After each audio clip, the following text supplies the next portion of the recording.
Have you ever experienced a moment where you thought you saw or heard something that wasn't really there?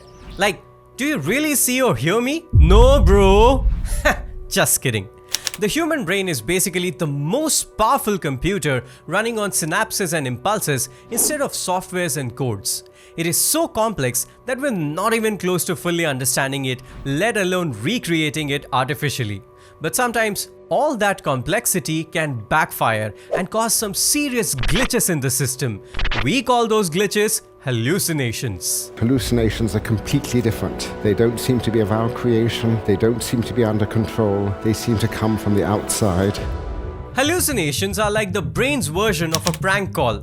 It's like you're minding your own business and then suddenly your brain is like, surprise, I'm gonna make you see, hear, smell, feel something that isn't really there. And you know the craziest part? Your brain is so good at it that the hallucination can feel just as real as an actual sensory input. But why does it happen? Let's find out.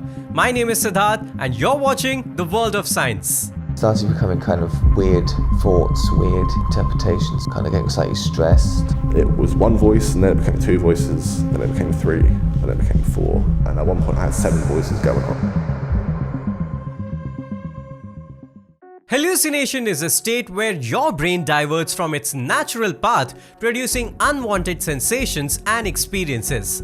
This sensory experience that occurs even in the absence of an external stimulation is one of the best reflections of the notion that reality is inherently subjective.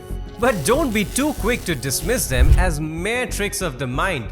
Hallucinations have considerable scientific and clinical significance. They are a core symptom of schizophrenia and severe medical disorders like bipolar disorder and Parkinson's disease. Scientists have been studying hallucinations for ages, using everything from neuroimaging technology to the good old-fashioned hypnosis.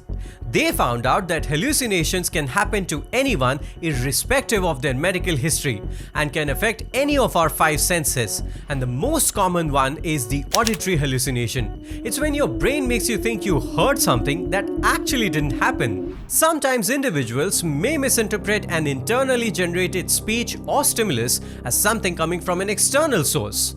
Researcher Henry Zechtman, in his study published in the Proceedings of the National Academy of Science, showed that the right anterior cortex of the brain, the scholar-like part, was activated in hypnotizable people and may be the reason for misinterpreting an internally generated stimulus as an external one. Researchers have shown that people with schizophrenia experience difficulty in judging time intervals, which can lead to dysregulated temporal coordination of information.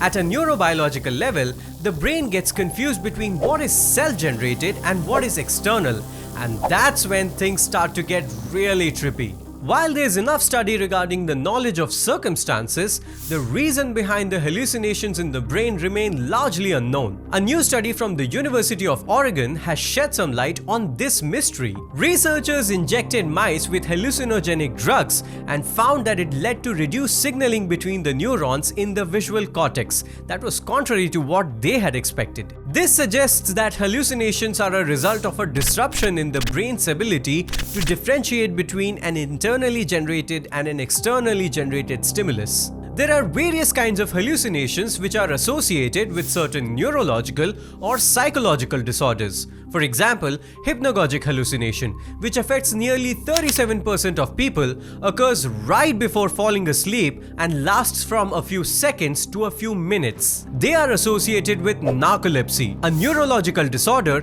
that decreases the ability to maintain the sleep-wake cycle. Peduncular hallucinosis occurs generally during the evenings when a person, fully conscious, interacts with imaginary characters for a short period of time. This hallucination is connected with the peduncle, a neural tract that runs from the pons on the brainstem. Migraine coma is another type of hallucination that lasts for up to 2 days and is associated with a phase of depression. One other way to study the nature of hallucination is through drug-induced hallucinations. Hallucinogens like LSD primarily attack the cortex region of the brain, where the drugs activate specific receptors like 5-HT2A receptor, which is normally triggered by serotonin. Hallucinogens disrupt the process of integration of various signals by the cortex, and thus sensory perception is altered. Other factors that contribute to hallucinations include brain damage or injury, sleep deprivation, and certain medical conditions like schizophrenia or epilepsy. In these cases, structural changes in the brain or abnormal electrical activity can disrupt the normal functioning of the brain and lead to hallucinations. Hallucinations can also be influenced by psychological factors like anxiety, stress, or trauma. In some cases, people experience hallucination as a coping mechanism to deal with emotional or psychological distress. However, the science behind hallucinations is not yet fully understood. The human brain remains a mysterious territory, and despite all the medical advancements, we're still in the process of unraveling its secrets. And the study of hallucinations is a productive area that can change the world of neurology. So the next time you experience a hallucination, just remember that your brain is trying to make sense of the world in its own unique way. And who knows, maybe someday we'll figure out how to unglitch this neural glitch. So, did you enjoy this video? Let us know in the comments. Make sure you subscribe to the World of Science for a healthier mind. Until next time, stay scientific.